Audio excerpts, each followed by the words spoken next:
Hey everyone. This video is me stating bluntly something that some of you who watch all of my videos have been able to see. Um, and I just want to say this bluntly because I feel it's part of the honest presentation of the activism that I've shown you all. And basically, something rubbed me the wrong way, and it was organizers of rallies that were telling the people that were attending their rallies reasons why the rallies weren't having as many people show up to them, and they were making excuses. And I feel like since I saw that those reasons were bullshit, I just want to point it out. Basically, when Trump was elected and when Trump was inaugurated, there were protests that had tens of thousands of people show up. And then the day after inauguration, there was the Women's March, which basically was an anti Trump march. And it was the biggest event that had ever happened in Denver, activism wise. It was huge. And this is the same all over the country, right? It was the hugest, biggest activism rallying point that anyone had ever seen, ever, right? The most people mobilized and marching at the same time that had ever happened, eclipsing the Occupy movement that got me interested in activism in the first place, right? So, since then, since that Women's March, every event that I've been showing up to has had successively less people show up. And there are plenty of reasons for this. I'm going to attribute it basically mostly to the immediacy of Trump's being elected is over. You know, people aren't as riled up about it because they're starting to accept it, right? And they're starting to just want to get on with their lives and do only productive things that might actually help things, not just show up to hold a sign in a march. And I think that after a couple of the successive marches had less and less people come to it, people realized that the next march would have even less people, and they look a little bit sillier. You know, it's a lot easier to come out when you know that there's going to be a lot of other people there. And so now in the last month, in March, uh, basically we've got your core protesters showing up, right? And the last two events that I filmed, one on March 18th and one on March 25th, the organizers at each event, they tried to tell the people that showed up reasons that more people didn't show up. And I felt that these reasons were bullshit. And this is why I'm making the video, is I want to bluntly show the excuses being made, and I want to tell you guys why I think that those excuses are bullshit. Now, on March 18th, it was Queen Phoenix who was on the stage making the excuse that the reason why more people didn't show up to march with them to demand the Russia Trump ties investigation was that there were people who had basically scheduled an event against theirs as a vigil for 8 trans people that were murdered in 2017. And so Queen Phoenix is on the stage saying, I wish we could all come together in solidarity for all the different issues that we all represent, and we could all march together in unity, you know. And this would have made our march bigger, you know, but now this is all we have right now because there's people who have other interests that are going on right now. So when I heard this, I filmed them marching away, you know, and it was a very small, tiny march compared to all the other ones that have happened closer to Trump's election and inauguration. And so I felt like I wasn't even doing it justice to film it and put it out there on YouTube because, like Misty said to me, um, she didn't feel like us taking pictures of them being so small was helping them in any way. I had her doing B reel, um, basically just zooming in on signs so that I could put them over the march. I didn't end up using any of her B reel footage because it really would have been ridiculous. They were so small, you know. I just kind of put it out there and just thought, well, maybe next time. But yeah, it was a paltry showing for a movement that had tens of thousands show up at first. Now we're down to less than 100, right? So right after this march happened and they're marching away, I walked the 2 blocks that it is from the Civic Center where they were meeting to the Capitol steps where the vigil for the 8 trans people were, and I filmed that. And y'all got to enjoy that footage as they were chanting Black Lives Matter, Blue Lives Kill. Black Lives Matter, Blue Lives Kill, right? And I'm like, well, it's something. There's like 20 people here. But if you take the people that were at the Civic Center who came together to demand Russia Trump ties investigation, and then you take that and add 20 people that were at that vigil, bring them over, you're still not anywhere near the thousands that had showed up just 2 months earlier. Why you had those thousands showing up months earlier? Why aren't they there now, right? And I'm saying it's probably the immediacy. They just don't feel it as strongly now. But Queen Phoenix was blaming it on, oh, well, there's other events around town that people are showing up for. No. I disagree. And so I just don't like that the crowd was being led to think that there's more people that would have shown up, because I remember being part of a group during the Occupy movement that thought, oh, we're still strong. We still have more people will be coming. Remember how they came just like 2 weeks ago?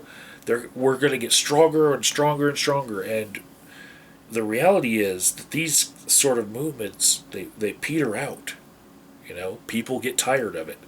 And many times they don't like associating themselves with some of the messages that they see when they show up. They're not exactly unified with some of those things. Like when I went to the 2011 Occupy movement in Colorado Springs, and I saw people holding up signs that said soldiers are baby killers. I'm a veteran myself. I didn't agree with that sign, and I didn't want to stand next to it. And we had a lot of discussions about other groups trying to co-opt the group. Every interest that you add to the movement, every different issue that you want to stand for, kind of splinters your group even further. So when I saw Queen Phoenix saying that it was because those other people scheduled an event against this one, and they're just not showing up. And then I went over there to see that there was only 20 people over there. I was like, this group plus 20, that is not 1,000. That is not even 200. We're still around 100 people. This is not the group that I expected to see when I came with my camera gear. This is not the group that people expected to see when they came with their signs. They were let down. I was let down. Everyone was let down. So then a week later, it's March 25th, and Queen Phoenix has posted a different listing on Facebook. This one, the 18th was for investigate the Trump-Russia ties, and on the 25th it was impeach Trump now, rally in March. And I'll leave links in the description box to everything that I'm talking about. So,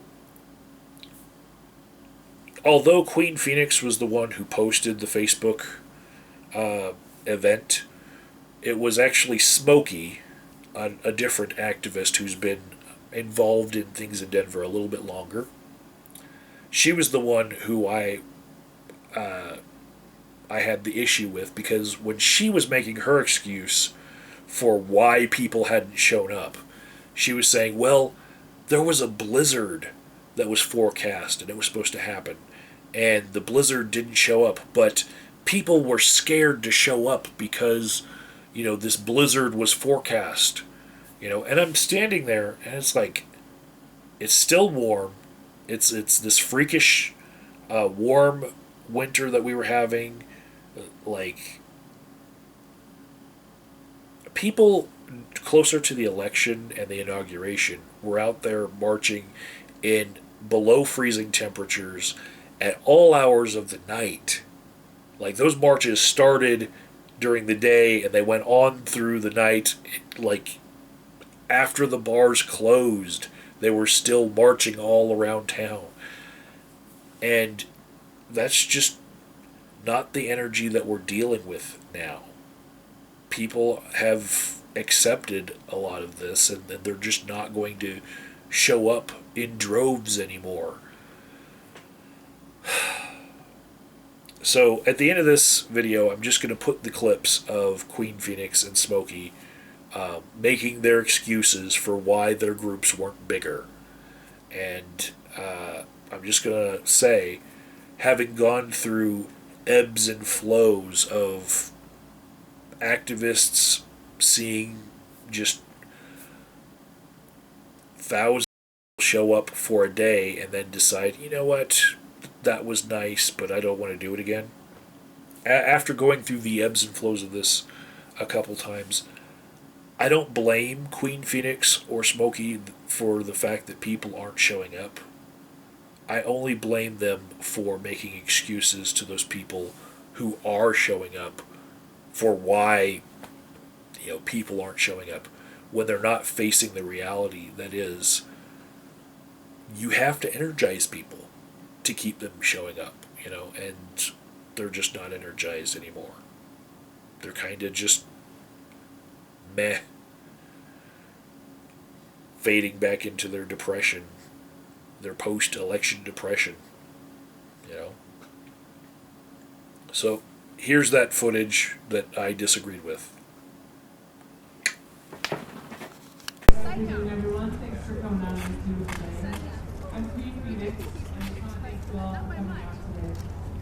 There is another vigil going on for the 8 trans people who are just recently murdered, so I know some people from there are going to want to join us. So we're going to try to just space out the rally a little bit, because we did just want to do a very short rally than actually march. So we're going to try to space it out. So if you would like to, I know we just got you up riled up here, but if you do need to sit, we're going to play some more music, and then we're going to have a couple of speakers coming to get the march done. So again, thank you all for coming out. Thank you.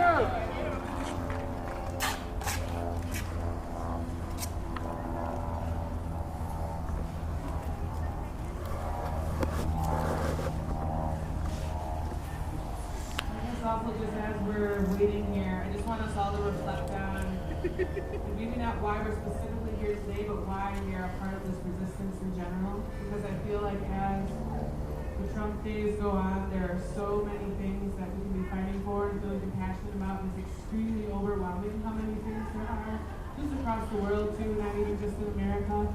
So to just reflect on being a part of that peaceful resistance, I guess we are here to demand information about Trump, but we are also here for a greater reason. We're here because we're compassionate people. And we actually care about our neighbors, we care about creating community. So let's really focus on that today, no matter how specific the events are. Like, I very much support the trans vigil that's going on, but I also dedicated to being here. So I would like to, in a dream world, bring all of our fights together so we can have like the numbers that are really needed every weekend to stand up for that solidarity that we were talking about, that inclusiveness. And I'm hoping that we, as Denver organizers, can communicate better with each other and make sure that there's time to be at everything, or maybe when we're meeting, we're standing for everything and just having different speakers and different focuses every time. So I would also love your feedback on that, if there's anything you can suggest on how we can better communicate with each other and get the numbers out that we know are upset about everything that's going on right now. So again, thank you. Let's reflect on why we're here tonight.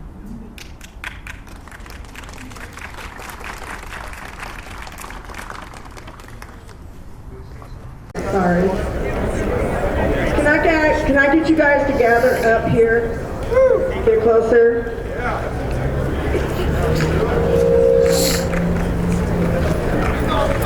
Can you?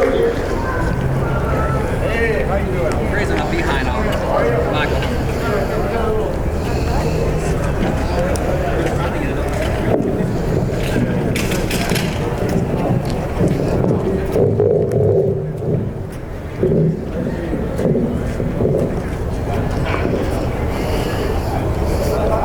I apologize for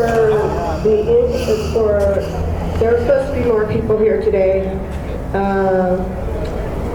but because of the announcement of the blizzard yesterday that was supposed to happen here, it stopped a lot of people from coming.